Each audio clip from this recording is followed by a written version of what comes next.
Hello student, तो आज हम करने वाले हैं क्लास 10th का मैथ, जिसमें हम करने वाले हैं उदाहरण नंबर 3। इसके पहले हमने आपको बता दिया था कि अगर हमारे पास कोई दो धन पूर्णांक हो, जैसे मान लीजिए आपके पास अगर कोई दो धन पूर्णांक a और b है, तो a और b का जो HCF होगा उसका गुणनफल किसके साथ, LCM ऑफ a और b के साथ, यानी a और b का जो लासा होगा और मासा होगा उसका गुणनफल किसके बराबर होगा, इन दोनों संख्याओं के गुणनफल के बराबर होगा। अगर हमारे पास कोई दो धन पूर्णांक हैं तो उनका जो मासा होगा और लासा होगा उनका गुणनफल उन दोनों संख्याओं के गुणनफल के बराबर होता है। ये हमने आपको लास्ट वीडियो में बताया था, तो ये आपको समझ में आ गया होगा। तो इसकी मदद से हम ढेर सारे क्वेश्चन यहाँ पे सॉल्व करने वाले हैं, तो इसको आप याद रखिएगा। तो अब देखिए हमारे पास क्वेश्चन क्या है, कह रहा है कि अभाज्य गुणनखंड विधि द्वारा 96 और 404 का HCF ज्ञात कीजिए और इनका लासा यानी LCM ज्ञात कीजिए। पहले तो हमें क्या ज्ञात करना है, हमें ज्ञात करना है HCF किसका, 96 और 404 का। फिर इस फार्मूले की मदद से हमको क्या ज्ञात करना है, LCM। तो इसका सॉल्यूशन देख लेते हैं, इसका हल देख लेते हैं। तो हमें जो HCF ज्ञात करना वो किस विधि से ज्ञात करना है, यहाँ पे दिया है अभाज्य गुणनखंड विधि द्वारा इसका जो हमें HCF ज्ञात करना है। तो अभाज्य गुणनखंड विधि द्वारा, तो यहाँ पे हमारे पास संख्याएं कौन कौन सी हैं, दिया है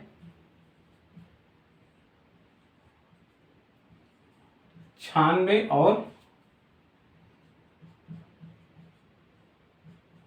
404 का HCF गुणनखंड विधि से 96 और 404 का HCF ज्ञात करना है हमें। तो 96 और 404 का हम क्या करेंगे, गुणनखंड करेंगे। क्या करेंगे, गुणनखंड करेंगे। तो 96 का जब यहाँ पे गुणनखंड करेंगे तो 96 यहाँ पे देखिए लास्ट में क्या है, ये 6 है, 6 2 से कट जाता है तो ये 2 से पूरी की पूरी संख्या कट जाएगी। तो यहाँ पे आएगा 2 चौके 8 और 2 अट्ठे 16, यानी 48 गुणा 96।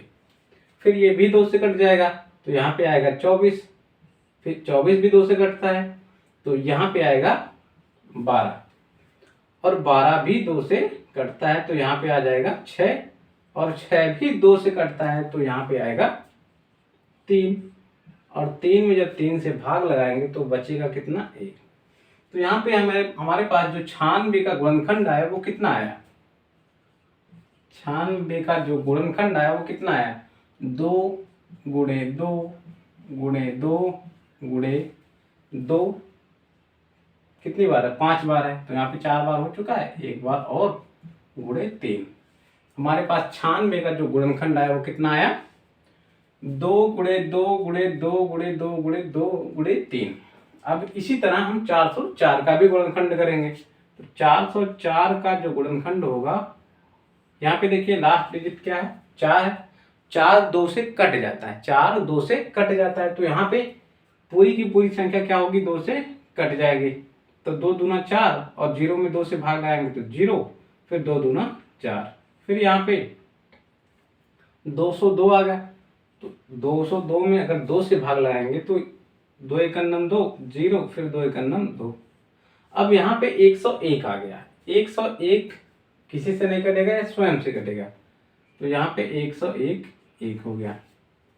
इतनी बात क्लियर है। तो 404 का जो हमारे पास गुणनखंड आया वो कितना आया, वो आया 2 गुणे 2 गुणे 101। अब यहाँ पे एक चीज और है, यहाँ पे एक चीज और है, इसको हम इस तरह से भी लिख सकते हैं, किसको इसको हम इस तरह से भी लिख सकते हैं। ये जो गुणनखंड आया है 96 को, 96 का जो गुणनखंड आया इसको हम इस तरह से लिख सकते हैं, या फिर ये हो सकता है, या फिर यहाँ पे जो लिखने वाला हूँ वो हो सकता है। यहाँ पे देखिए 2 कितनी बार आया, 1 2 3 4 5, 2 कितनी बार आया है, 5। और हम जानते हैं कि अगर आधार समान हो, a गुणे a, अगर आधार समान हो तो घातें क्या होती हैं, आपस में जुड़ जाती है। मान लीजिए इसकी घात m है, इसकी घात n है, इसकी घात p है। तो अगर आधार समान है तो घातें क्या होती हैं, आपस में जुड़ जाती हैं। तो ये m plus n plus p हो जाता है, m plus n plus p हो जाता है। तो यहाँ पे देखिए आधार क्या है, 2 है, 2 है, 2 है, 2 है, 2 है। यहाँ पे घात कितने, 1 है, 1 है, 1 1 1। तो ये इसको हम क्या लिख सकते हैं, कितनी बार है, 1 1 2 3 4 5। तो 2 की घात 5 गुणे 3 भी लिख सकते हैं। इसको हम क्या लिख सकते हैं, 2 की घात 5 गुणे 3। उसी तरह हम इसको क्या लिख सकते हैं, इसको क्या लिख सकते हैं, यहाँ पे देखिए 2 का गुणा कितनी बार हुआ है, 2 का गुणा 2 बार हुआ है। तो ये हमारा 2 है, ये हमारा 2, इसकी घात कितनी है, 1, इसकी घात कितनी है, 1। तो आधार समान है तो घातें क्या होंगी, आपस में जुड़ जाएंगी, घातें क्या होंगी, आपस में जुड़ जाएंगी। तो यहां से हो जाएगा 2 की घात 2 गुणे 101। इतनी बात आपको क्लियर है। अब यहां पे देखिए, यहां पे हमने आपको बताया था इसके लास्ट वाले वीडियो में, क्या बताया था कि अगर दो संख्याओं का गुणनखंड हो तो उनमें जो उभयनिष्ठ गुणनखंड होता है उसकी न्यूनतम घात देखी जाती है। कब, जब हमें HCF ज्ञात करना होता है। अगर हमें HCF ज्ञात करना है किसका, 96 और 404 का, तो इन दोनों के गुणनखंड में उभयनिष्ठ गुणनखंडन की सबसे न्यूनतम घात कौन सी होती है। यहाँ पे देखिए 2 की घात 5 है, 2 की घात 2 है, 2 की घात 2 है, 2 की घात 5 है। अब 2 की घात 2 यहाँ पर भी है, 2 की घात 2 यहाँ पर भी है। तो सबसे न्यूनतम घात कौन सी है, यहाँ पे 2 की घात 2 है, 2 की घात 2 सबसे न्यूनतम घात है। तो यहाँ पे 2 की घात 2 जो होगा ये हमारा क्या हो जाएगा, HCF हो जाएगा। क्या हो जाएगा, HCF हो जाएगा। HCF ऑफ 96, 404 ये हो जाएगा 2 दूना 4। ये हमारा क्या हो जाएगा, उभयनिष्ठ गुणनखंडन की सबसे न्यूनतम घात। यहाँ पे उभयनिष्ठ गुणनखंडन क्या है, 2 है, 2 है। इनमें दोनों में देखना है कि सबसे न्यूनतम घात किसकी है। सबसे न्यूनतम घात 2 की घात 2 है। अब ये अधिकतम घात 2 की घात 5 है। तो यहाँ पे 2 की घात 2 हमारा क्या हो जाएगा, ये हो जाएगा हमारा HCF हो जाएगा। ये हमारा क्या हो जाएगा, HCF हो जाएगा। अगर 2 की घात 2 को हम इस तरह से लिख दें कि 2 गुणे 2, तो ये हो जाएगा 2 दूना 4। तो हमारा HCF क्या निकल कर आया, HCF निकल के आया 96 और 404 का कितना आया, 4 आया। इतनी बात क्लियर है आपको। अब यहाँ पे हम निकालेंगे LCM। क्या निकालेंगे, LCM। तो HCF ऑफ 96, 404 गुणे LCM ऑफ 96, 404 बराबर क्या हो जाएगा, बराबर क्या होगा, इन दोनों संख्याओं का आपस में गुणनफल 96 गुणे 404। फार्मूला हमने अभी भी पढ़ा था ना कि अगर दो धनात्मक पूर्णांक हैं A और B, तो HCF ऑफ A, B गुणे LCM ऑफ A, B ये बराबर होता है A गुणे B के। इतनी बात आपको क्लियर है। तो यहाँ पे हमारे पास A और B के स्थान पर क्या है, A के स्थान पर है 96 और B के स्थान पर है 404। तो यहाँ से हमने इस फॉर्मूले की मदद से यहाँ पे हमने इसको लिखा है। अब हमें निकालना क्या है, हमको निकालना क्या है, निकालना ये है, निकालना क्या है, एलसीएम है। एलसीएम ऑफ 96, 404 ये हमको निकालना है। तो इसको यहीं पर रहने देते हैं। इसको हम कहाँ पे भेज देंगे, इसको हम इसके नीचे भेज देंगे, इसको हम इसके नीचे भेज देंगे। तो यहां से हमारा क्या हो जाएगा, एलसीएम ऑफ 96, 404 बराबर 96 गुणे 404 बटे HCF ऑफ 96,404। इतनी बात आपको क्लियर है। यहाँ पे हमने यही निकालना था हमको एलसीएम, तो एलसीएम को हमने यहीं पे रखा और जो एचसीएफ था उसको हमने इसके नीचे भेज दिया, तो ये हो गया। इतनी बात क्लियर है। अब देखिए, अब यहाँ पे क्या आएगा, यहाँ पे होगा एलसीएम ऑफ 96,404 बराबर 96 गुणे 404 HCF ऑफ 96,404 हमने कितना निकाला था, HCF ऑफ 96,404 4 निकाला था, तो ये हो गया हमारा 4। अब यहाँ पे देखिए, इस 4 से ये 404 कट जाएगा, तो यहाँ पे बचेगा कितना, 101, क्योंकि जब 4 से 404 में भाग लगाएंगे तो कितना बचेगा, 4 1 4 0, 4 1 4, तो 101 बचेगा। तो यहाँ से एलसीएम ऑफ 96,404 कितना निकल कर आएगा, 96 गुणे 101, 96 गुणे 101। इन दोनों का आपस में जब हम गुणा करेंगे तो कितना आएगा, इन दोनों का जब आपस में गुणा करेंगे तो कितना आएगा, 96 गुणे 101, तो ये हो जाएगा 96, फिर यहाँ पे 0 0, फिर ये हो जाएगा 96, तो ये हो जाएगा 96 96 96 96, कितना होगा, 96 96, तो ये हो जाएगा 96 96। तो हमारे पास जो एलसीएम निकल के आया 96,404 कितना निकल के आया, 96 96, यानी 9,696। तो यहाँ पे आपको दिखाई दे रहा, तो यहाँ पे इसको हम यहाँ पे लिख दे रहे हैं,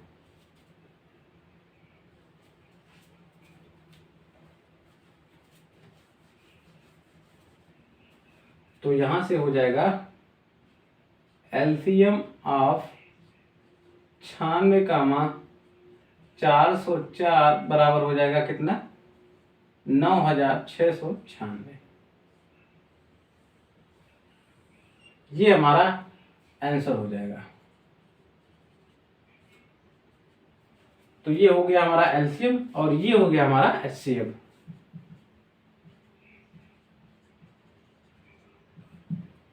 तो इसको आप नोट डाउन कर लीजिए, फिर बढ़ते हैं अगले उदाहरण की तरफ। इसके बाद हम कहाँ पे जाएंगे, प्रश्नावली पे।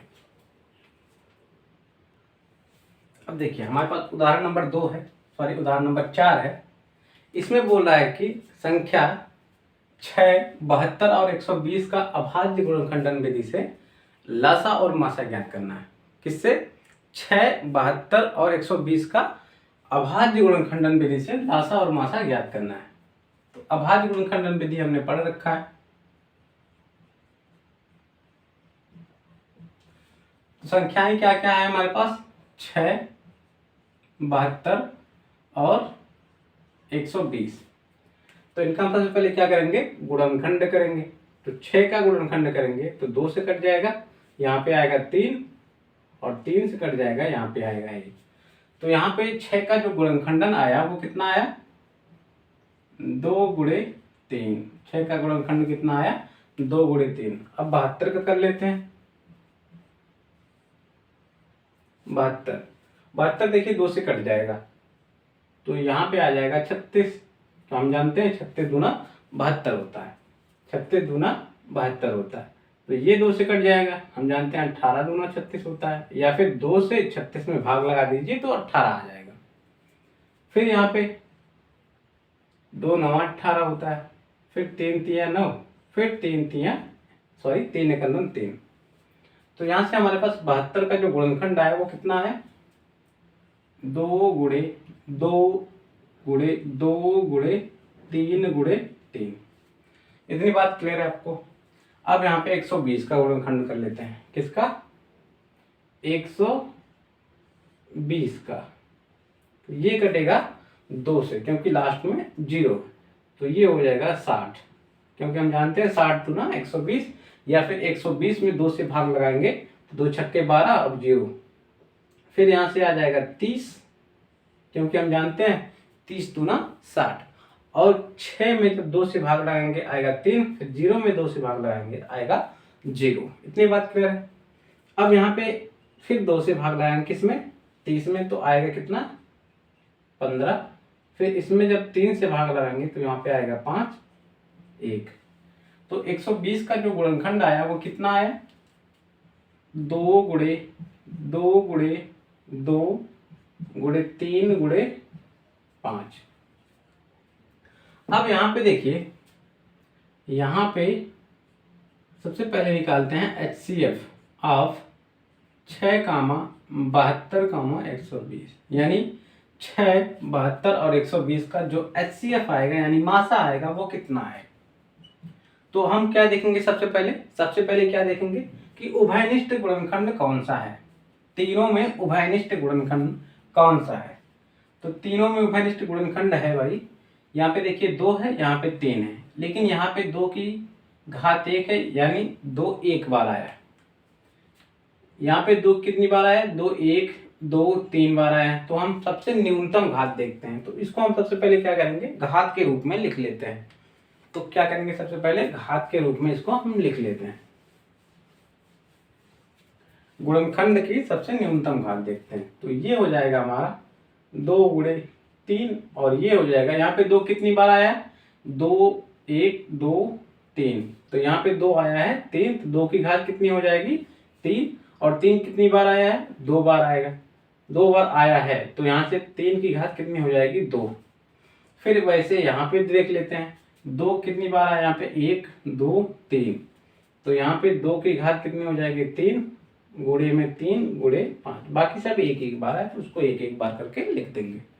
अब यहाँ पे देखिए, दोनों में क्या है, उभयनिष्ठ है, लेकिन 2 की सबसे न्यूनतम घात कौन सी, तीनों में देखिए 2 की सबसे न्यूनतम घात यहाँ पे 1 है, तो यहाँ पे 2 की घात कितनी है 3, यहाँ पे 2 की घात कितनी है 3, यहाँ पे 2 की घात क्या है 1 है, तो सबसे न्यूनतम घात क्या है 1 है, तो हम यहाँ पे क्या लिख देंगे 2 की घात 1। अब और कोई गुणनखंड है जो यहाँ पे उभयनिष्ठ आया है, तो हाँ आंसर है हाँ, यहाँ पे 3 है, यहाँ पे भी 3 है, यहाँ पे भी 3 है, लेकिन यहाँ पे 3 की घात क्या है 1 है, यहाँ पे 3 की घात क्या है 1 है, यहाँ पे 3 की घात क्या है 2 है।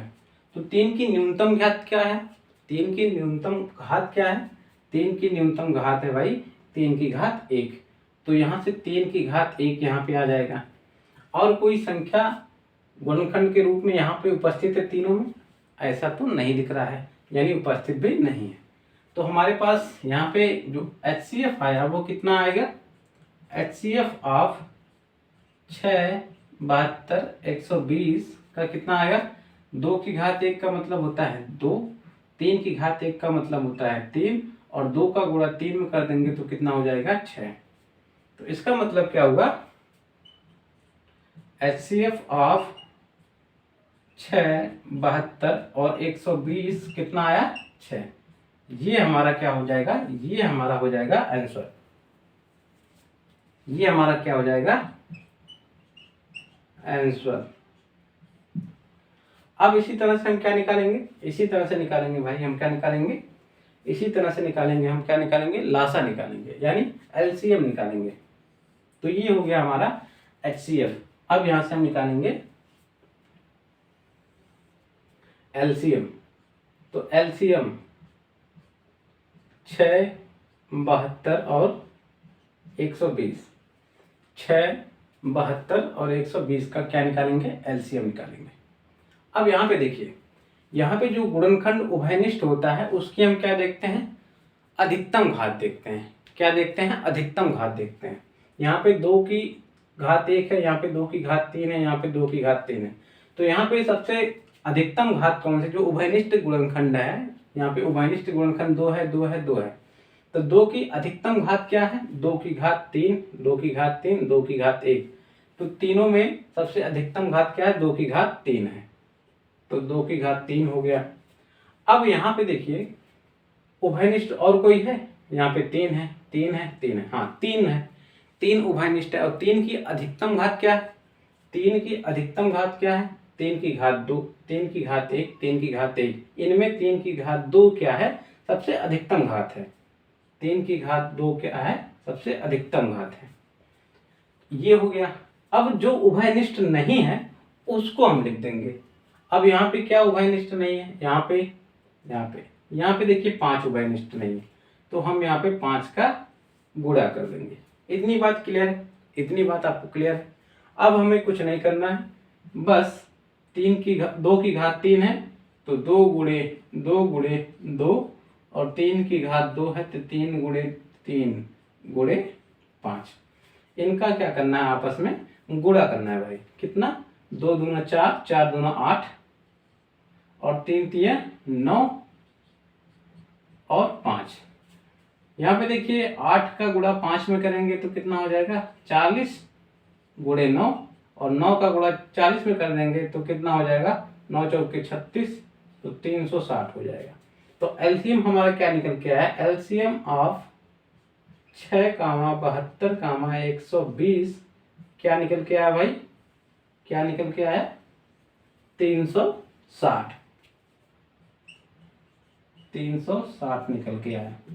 ये हो गया हमारा एलसीएम और ये हो गया हमारा एचसीएफ। तो ये बात आप क्लियर है? अब हम बढ़ते हैं अगले उदाहरण की तरफ, तो इसको आप नोट डाउन कर लीजिए। अब यहाँ पे देखिए, जैसे हमने आपको बताया था कि अगर दो संख्याएं हो, कौन कौन सी? अगर दो धनात्मक पूर्णांक हो तो उनका जो एचसीएफ होता है और उनका जो एलसीएम होता है, उनका गुणनफल संख्याओं के गुणनफल के बराबर होता है। अगर हमारे पास दो संख्याएं हैं, जैसे मान लीजिए अभी हमने आपको बताया था ए और बी, तो इनका जो एचसीएफ होता है, एचसीएफ, और इनका जो एलसीएम होता है, इनका गुणनफल इन दोनों संख्याओं के गुणनफल के बराबर होता है। तो इन दोनों संख्याओं के गुणनफल के बराबर होता है।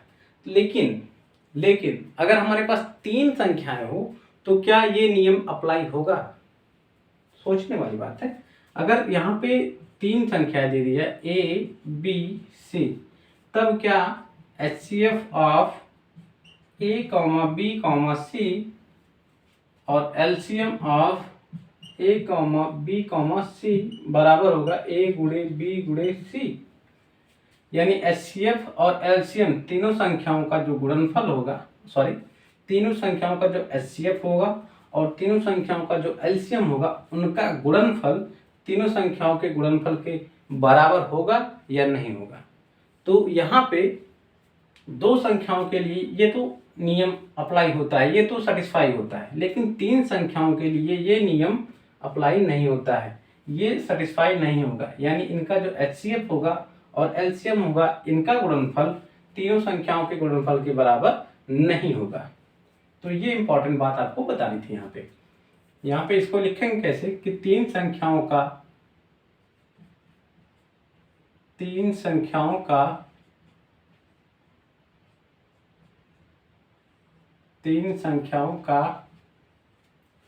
एचसीएफ और एलसीएम का गुणनफल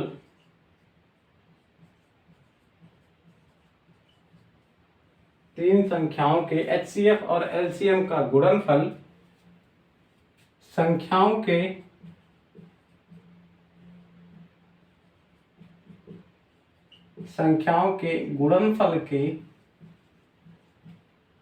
संख्याओं के गुणनफल के बराबर नहीं होता है।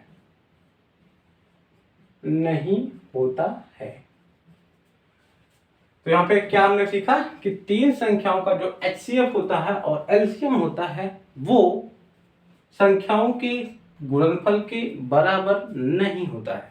ये बात आपको क्लियर कि दो संख्याएं होंगी तो उनका जो एचसीएफ होगा और एलसीएम होगा, वो तो एचसीएफ और एलसीएम का गुणनफल जो संख्याओं के गुणनफल के बराबर तो हो जाएगा, लेकिन अगर वहीं 3 संख्याएं आ जाए, क्या आ जाए, 3 संख्याएं आ जाए, तो उनका जो एचसीएफ होगा और एलसीएम होगा, उनका जो गुणनफल होगा वो तीनों संख्याओं के गुणनफल के बराबर नहीं होगा। इतनी बात आपको क्लियर है। तो इसको हम यहां पे लिख दे रहे हैं, इसको यदि 3 संख्याएं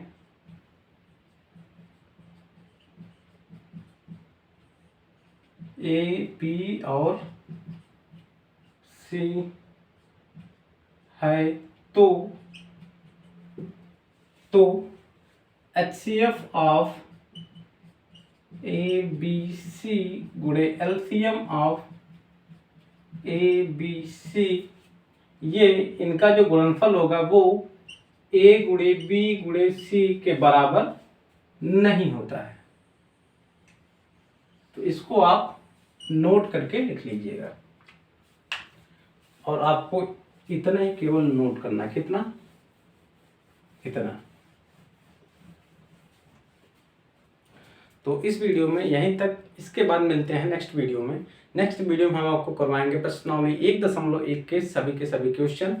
तो जाने से पहले हमारे चैनल को सब्सक्राइब कीजिएगा, वीडियो पसंद आई तो लाइक कीजिएगा, शेयर कीजिएगा।